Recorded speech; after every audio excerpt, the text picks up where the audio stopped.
absconse et exhibide templo. Pelo sinal da Santa Cruz, dá-nos Deus, nosso Senhor, dos nossos inimigos. Em nome do Pai, do Filho e do Espírito Santo. Jesus escondeu-se e saiu do templo. Reverendíssimo Padre Ednei, caríssimos irmãos, este domingo que estamos celebrando é chamado Domingo da Paixão, porque a partir de hoje a Igreja começa a concentrar-se com mais atenção ainda aos sofrimentos de Nosso Senhor. É também chamado Domingo Iudicame, ou Iudica, por causa das palavras do introito. A partir de hoje também uma das características da missa é que nas orações ao pé do altar retira-se, omite-se o Salmo 42, que é um salmo de alegria. E como o tempo é da paixão, de dor, de sofrimento, a Igreja omite esse salmo. Mas ele aparece hoje em forma de introito. Por isso ele também dá nome a este domingo. E finalmente esse domingo também é chamado de Domingo de Neomênia, ou Domingo da Lua Nova da Páscoa, porque sempre cai depois da Lua Nova, que é usada para fixar a festa da Páscoa de Nosso Senhor. A liturgia desse domingo está cheia de instrução e ensinamento para nossas almas, de tal modo que, infelizmente, não dá para debruçarmos sobre cada uma dessas instruções num único sermão. Hoje, o Filho de Deus dá o último e mais vivo sinal do amor pelos homens, motivo pelo qual ele desceu do céu e se encarnou. Esse motivo é a aproximação da morte, tão desejada por ele, não porque seja um Deus suicida, mas porque ele mesmo já havia dito: não há maior prova de amor do que dar a vida pelos seus amigos. Hoje também podemos dizer que a madeira que será usada para formar a cruz de Nosso Senhor já está separada, ou seja, a morte de Nosso Senhor já está às portas. Os inimigos de Jesus, por isso mesmo, não cessam de se encontrar em verdadeiros conciliábulos e tramarem a sua morte. Mas também ouvimos na liturgia de hoje como uma última advertência do Senhor, pela boca do profeta, antes do combate final que se aproxima, essas palavras que cada um de nós deve tomar para si. Se hoje ouvirdes a voz de Deus, a voz do Senhor, não fecheis os vossos corações. Estes são os últimos dias da vida terrena de Nosso Senhor. Durante as semanas anteriores, na Sagrada Liturgia, nós vimos a malícia dos inimigos do Senhor crescer cada dia mais. A sua presença, a sua visão os irrita. Sente-se que este ódio reprimido por tanto tempo aguarda apenas um momento propício para estourar. A bondade, a doçura de Jesus continua, no entanto, a seduzir e a guiar as almas puras e retas, enquanto que a humildade da sua vida, a pureza irreflexível da doutrina, humilha mais e mais ao judeu orgulhoso que sonha com um Messias ainda conquistador, que traga nas mãos uma espada e pela força liberte o seu povo. Ou também escandaliza ao fariseu que não tem escrúpulos em aprovar leis e tornar essas leis instrumentos de suas próprias paixões. No entanto, Jesus continua o curso de seus milagres. Seus discursos são cheios de força desconhecida. As profecias que ele anuncia ameaçam a cidade e o famoso templo, do qual não restará uma pedra sobre pedra. Os doutores da lei devem pelo menos refletir, analisar essas maravilhas de Nosso Senhor, que testemunham que ele de fato é o filho de Davi, ou seja, é aquele esperado. Esses homens conhecedores da lei deveriam aproveitar esses últimos dias para reler tantos oráculos divinos até agora cumpridos com absoluta fidelidade. No entanto, tornam-se cegos causa da dureza do seu coração. Diante de tudo isso, caríssimos irmãos, cabe também a nós fazer ainda hoje uma revisão da nossa vida nesta quaresma, com a intenção de remediar as faltas cometidas, as infidelidades a nosso Senhor, a nossa sonolência quando deveríamos estar vigiando contra os nossos inimigos, aqueles que buscam perder a nossa alma. A salvação, anuncia a epístola que nós acabamos de ouvir, a salvação nos vem por meio do sangue de Deus. A carta aos Hebreus que ouvimos na epístola nos ensina que o homem só pode ser resgatado pelo sangue.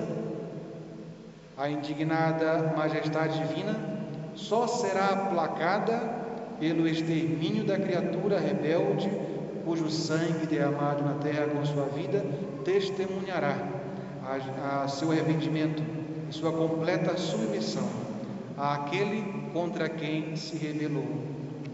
Caso contrário, a justiça de Deus será compensada pelo tormento eterno do pecador. Todos os povos entenderam essa verdade, que para a salvação do homem deveria haver derramamento de sangue.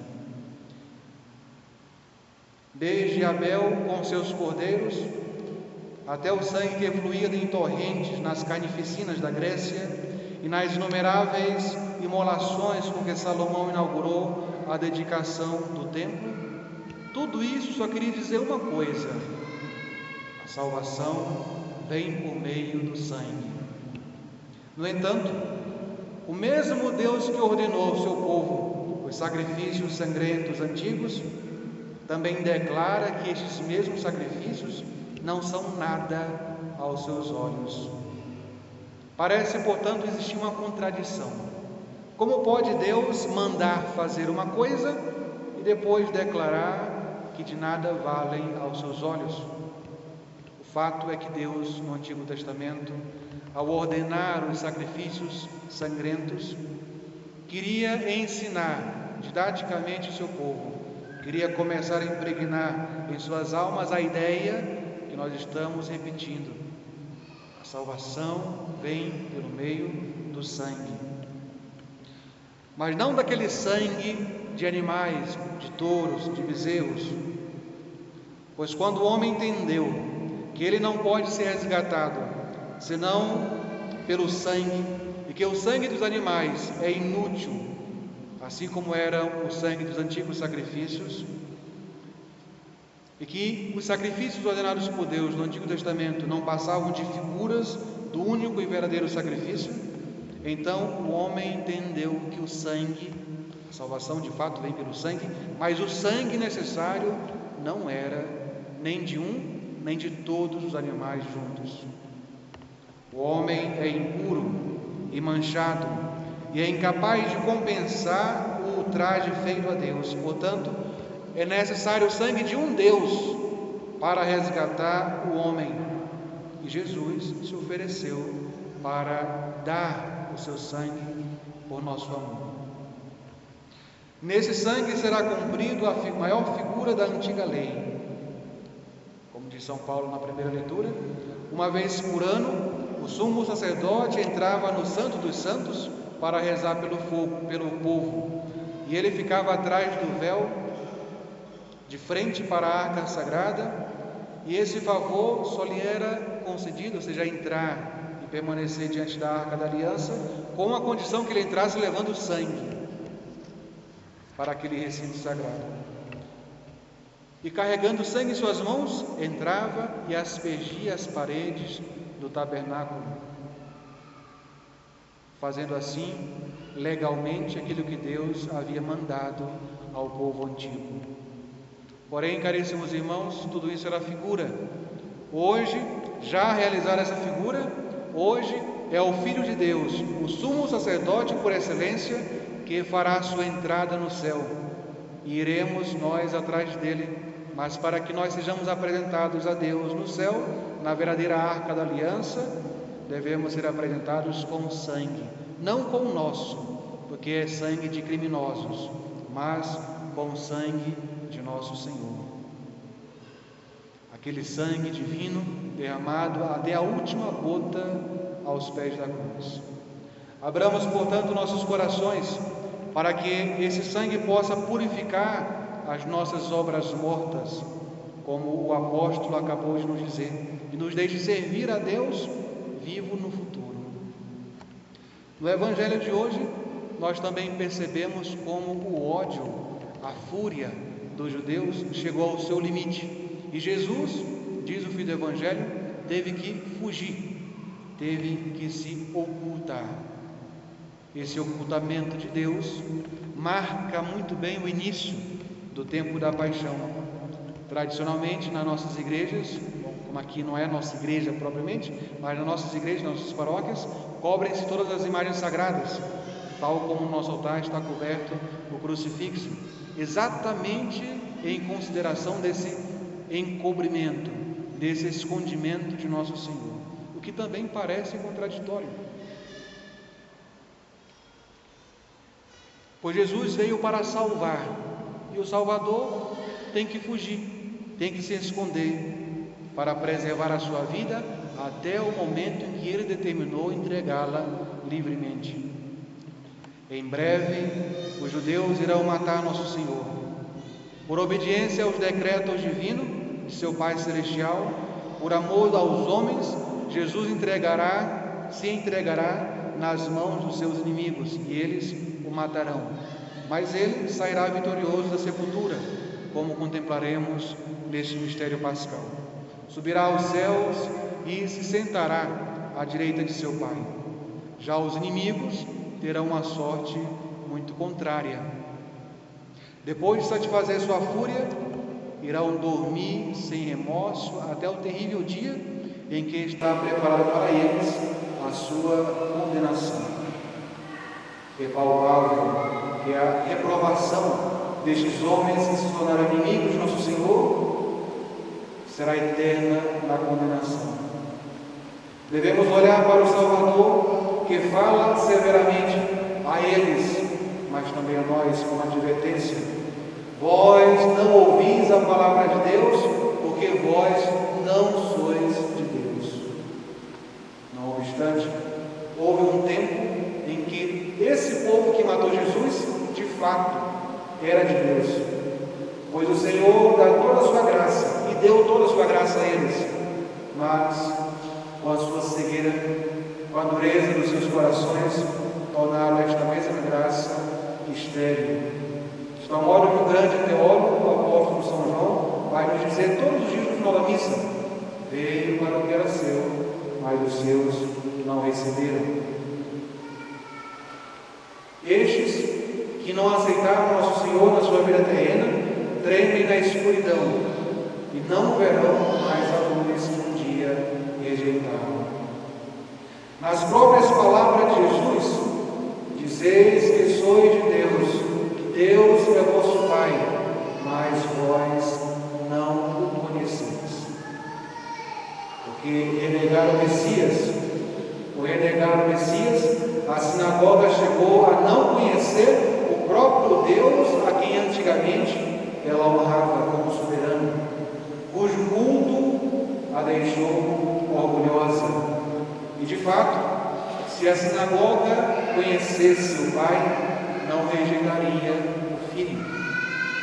Moisés, os Salmos, os profetas são para a sinagoga uma letra morta, e estes livros divinos logo passarão para as mãos de outro povo, que saberá lê-los e entendê-los, a Igreja.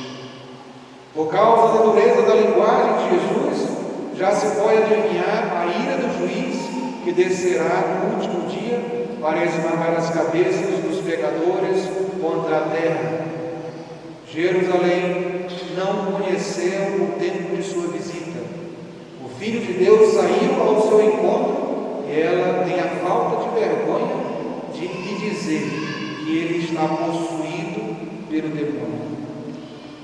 No entanto, Jesus, o Filho de Deus, prova sua origem pelos seus prodígios, os mais evidentes, e que prova também que ele é maior do que Abraão e do que todos os profetas.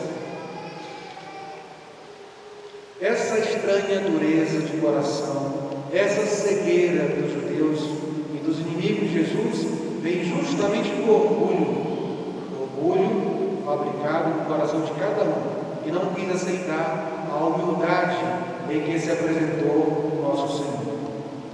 Caríssimos irmãos, a Páscoa está próxima. Esses homens comerão religiosamente cordeiro simbólico. Eles sabem que esse cordeiro é apenas uma figura que deve ser realizada. O verdadeiro cordeiro será imolado por suas mãos sacrílegas e eles não o reconhecerão.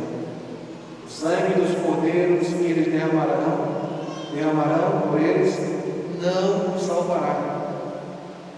Ao mesmo tempo que, matando Jesus, não perceberam que realizou-se a figura do cordeiro, e assim não aproveitarão o sangue que eles derramaram na cruz.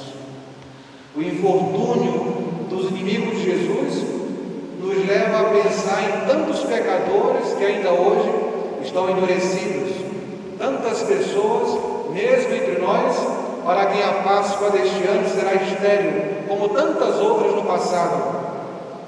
Por isso, devemos renovar as nossas orações por eles e devemos pedir que o sangue divino de Jesus, que eles irão pisar com seus pés, com suas más obras, com a sua cegueira, com o seu relaxamento, ao invés de lhes trazer a condenação como é devida, por misericórdia, os salve gratuitamente. O Evangelho de hoje termina com uma expressão muito peculiar, que deve ser motivo de objeto de nossa meditação especial nesta semana. Jesus autem abscondse et exit de templo. Jesus, porém, se escondeu e saiu do templo. Caríssimos irmãos, nos humilhemos vendo que o Criador do céu e da terra tem que se esconder dos olhos dos homens para escapar da sua raiva. Pensemos que houve um dia, naquele primeiro dia do primeiro pecado que está nas origens, em que Adão e Eva, pecadores, também tiveram que se esconder, porque perceberam na sua maldade que estavam nus. Jesus veio para lhe dar a certeza do perdão, e esse que precisa se esconder, não porque ele também esteja nu, mas já que ele é a verdadeira veste de santidade e de imortalidade dos santos, mas porque ele se fez fraco, como vai ensinar São Paulo, para nos fortalecer. Tomou sobre si os nossos pecados, permitiu que nos momentos mais humilhantes da sua paixão lhe arrancassem até as próprias vestes, ser apresentado nu diante de olhos indignos. Nossos primeiros pais queriam se esconder do olhar de Deus, coisa que é impossível. Jesus, no entanto, vindo ao encontro do homem para salvá-lo, também precisa se esconder dos próprios homens.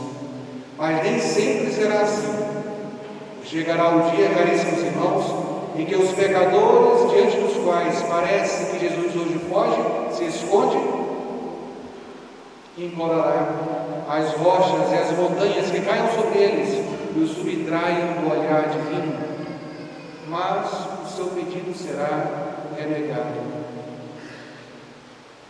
Naquele dia, no último dia, estes tais inimigos de Jesus, como cada um de nós, todos nós veremos, levantando os olhos, veremos o Filho do Homem assentado sobre as nuvens do céu, não mais escondido, mas apresentando-se com grande